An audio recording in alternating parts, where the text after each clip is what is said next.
Programang ito ay rated SPG. Striktong patnubay at gabay ng magulang ang kailangan. Maaaring may masiselang tema, lengguwahe, karahasan, sexual, horror o droga na hindi angkop sa mga bata. Kapamilya, ang mga dapat nating abangan sa FPJ's Batang Quiapo.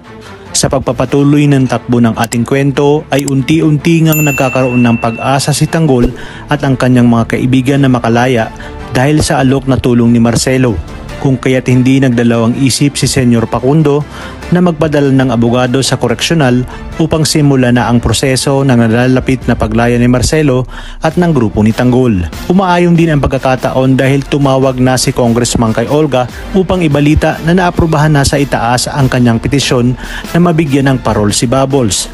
Kaya naman di magtatagal ay makakalaya na sila kasama si Bubbles.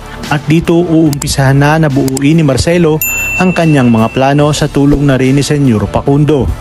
Mapagkakasundaan din ng mga Montenegro at Caballero na muling pasukin ang koreksyonal para sa pasugalan ni Senyor Facundo at ang iligal na droga ni Ramon sa oras kang mahawakan na nila ang mga bagong namumuno sa koreksyonal. Sa paglipas ng mga araw ay ipapakilala na ni Marcelo si Tanggol kasama si Bubbles at ang grupo nito kay Senyor Facundo upang makasali sa kanilang grupo.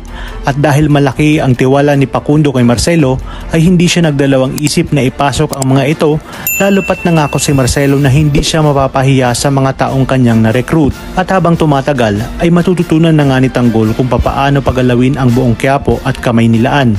Wala siyang kaalam-alam na mga Montenegro pala ang kasosyo ng kanyang boss na si Facundo.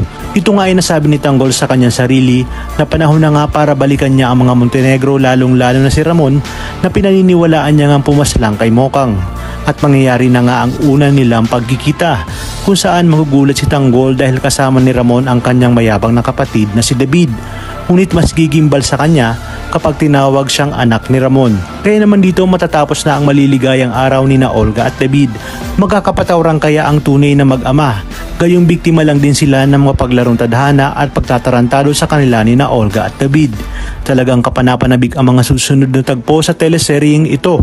Kaya naman sabay-sabay natin itong pakaabangan. At kung bago ka pa lamang sa akin channel ay sana'y huwag kalimutang mag-like at subscribe. Pinutin ang notification bell para updated kayo palagi. Maraming salamat sa inyong panonood at hanggang sa muli, kapamilya.